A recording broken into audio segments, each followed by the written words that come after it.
안녕하십니까 여러분, 한국통신소비자 보호센터입니다. 지난 주말에 저는 오랜 지인들을 만났습니다. 굉장히 친한 사이입니다. 속에 있는 얘기도 할 수 있는 사이고 정말 좋아하는 사람들이에요. 그런데 그런 사람들과 만나서 함께 시간을 보내다가 누군가가 그런 얘기를 꺼냅니다. 내 아들이 9살인데 현재 시내버스를 혼자 타본 적이 없다. 라떼는 말이야 하면서 옛날 얘기를 하는 거죠. 저도 그 얘기를 듣고서 참 옛날 추억에 잠겼습니다. 우리가 옛날에 버스 비용을 얼마를 내고 탔습니까? 8살, 7살? 이때도 혼자서 버스를 탔었죠. 30분 거리 걸어가기도 많이 했습니다. 네, 그런데 그건 그때고 지금은 좀 다르잖아요. 그 상황 자체에 대해서는 가볍게 이런저런 옛날 향수 그리고 자녀에 대한 양육 이런 것들을 함께 주고받는 시간을 가져봤는데, 저는 현재 이런 강의나 자료를 갖다가 공부를 하고 있다 보니까 생각이 들더라고요. 그때와 지금이 다른데 어떤 점이 장점이고 이 변화에는 어떤 의미가 있을까, 이런 거를 생각을 해봤습니다. 떠올려 봤어요. 무슨 차이가 있었을까요? 옛날에는요, 우리가 흔하게 그냥 밖에 나가서 노는 게 익숙했고요, 버스를 그냥 우리끼리 타는 것도 얼마든지 있을 수 있는 일이었습니다. 버스표만 있으면 버스를 탈 수 있었죠. 물론 초등학교 들어가기 전에는 학생권 자체도 없었으니까요. 그때는 얼마죠? 100원인가요? 또르르 하고 이렇게 넣게 되면 얼마든지 버스를 타고 이동을 할 수가 있었죠. 그런데 생각을 해보는 겁니다. 자, 그러면 그때가 예를 들어서 지금이 2026년이니까 30년 전이면 1996년 아닙니까? 또래 10대 전후에 있는 그들이라면 실종률이 그 당시는 어땠을까? 이런 생각을 해보는 거죠. 지금은 또 어땠을까? 그래서 한번 찾아봤습니다. 그때는 이런 제도적인 것들이 많이 준비가 되어 있지도 않았을 것이고, 어린아이들이 그냥 버스도 타고 다닐 수 있는 환경이었기 때문에 상대적으로 위험에 노출됐을 가능성도 배제할 수는 없다라고 하는 것이 생각이었고요. 그래서 자료를 한번 찾아봤는데 그 당시에는 통계적인 이런 자료가 존재하고 있진 않았습니다. 그러니까 확인할 길이 없다는 거죠. 그럼 지금은 어떨까요? 지금은 확인할 길이 여러 가지가 있죠. 실제 2024년인가요? 그때까지는 기록이 남아있던 걸로 제가 기억을 하고 있습니다. 그런데 이제 중요한 것은 무엇이냐면, 실제 실종 신고가 많이 들어오는 것도 있긴 하지만 실종 신고에 대해서 아이들을 찾는 퍼센트, 그 비중이 상당히 높다는 거죠. 지금은요. 왜냐하면 오랜 시간이 지났죠. 관련돼서 많은 사람들이 같이 고민하기도 했고요. 계속해서 문제가 반복되지 않기를 바라는 마음으로 실제 실효성 있는 여러 가지 제도나 시스템들이 마련이 됐기 때문입니다. 또한 정부, 그러니까 수사기관들의 대처나 이런 도움도 굉장히 빠르기도 했고요. 그게 바로 지금의 현실이라는 것이죠. 여러모로 좋아졌습니다. 그래서 한번 생각을 해본 거예요. 만약에 자, 여러분들 10년 전과 지금을 다시 한번 다른 내용으로 비교를 할 겁니다. 무엇이냐면 바로 보이스피싱입니다. 10년 전에 보이스피싱은 어땠을까요?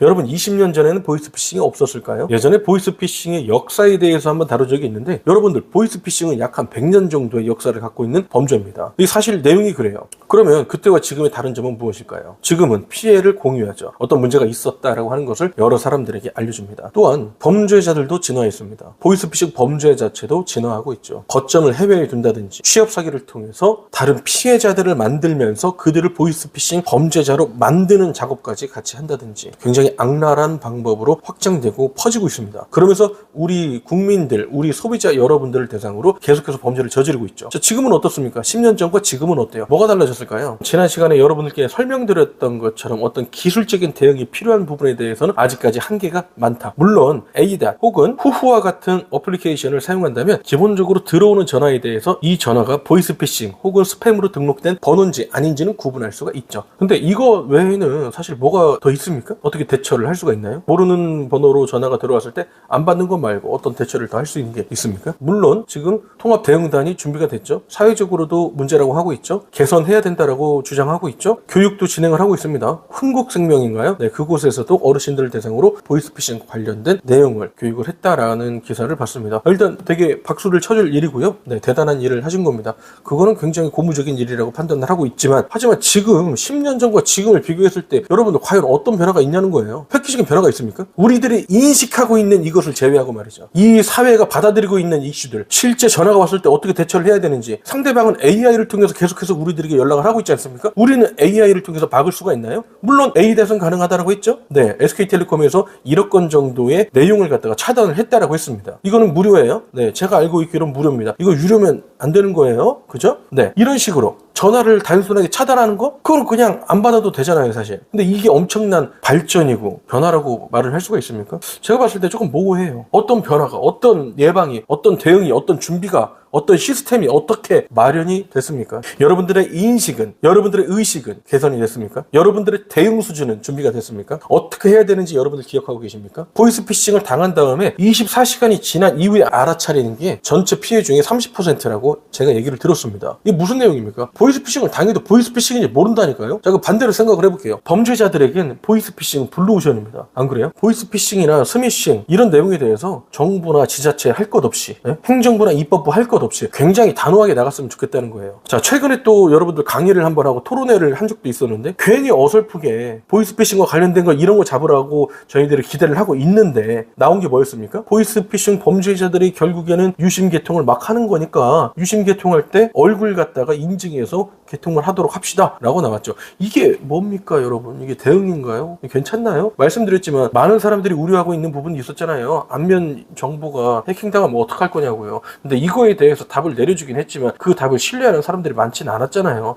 그리고 전 세계에 봤을 때 이거를 그렇게 하고 있는 나라가 없다고 하지 않습니까? 여러분들 도대체 왜 그런 걸까요? 보이스피싱 근본적으로 막을 수 있는 방법 자체가 없나요? 대응할 수 있는 시스템이 없나요? 제가 모르고 있는 건가요? 이미 여러분들은 다 대응하고 있습니까? 이미 여러분들은 안전합니까? 저만 좀 불안한가요? 2025년 10월 달까지 기록된 누적 피해 금액이 1조 원을 돌파했습니다. 1조 원이 누구 돈입니까? 소비자 여러분들의 돈이에요. 우리 국민들의 돈이라는 거죠. 어떻게 할 겁니까 이거? 대응해야겠죠? 30년 전보다 지금 실종 확률이 낮잖아요. 30년 전에는 많이 못 찾았지만 지금은 많이 찾잖아요. 실종 아동들을. 그러면 30년 전보다는 지금 보이스피싱 예방이 많이 되고 있는 것도 사실이죠. 그런데 그 정도가 어떻냐는 거예요. 괄목할 만한 성과를 보여주고 있습니까? 문제 아닌가요? 여러분들에게 전화가 들어온다면 여러분들은 괜찮겠습니까? 여러분들이 듣도 보도 못한 어떤 신종 보이스피싱 여러분들에게 갑자기 연락이 와서 여러분들의 자산 5억, 10억, 100억 물론 저는 없지만 이런 비용들이 만약에 피해 금액으로 나타난다면 어떻게 대응하실 겁니까? 저는 이런 부분에 대해서 여러분들이 한번 고민했으면 좋겠다라고 하는 거예요. 대단한 사람들 나와가지고요. 연구하지 않습니까? 범죄에 대한 연구를 했습니다. 조사를 했습니다. 이렇게 대응해야 됩니다. 하라고요.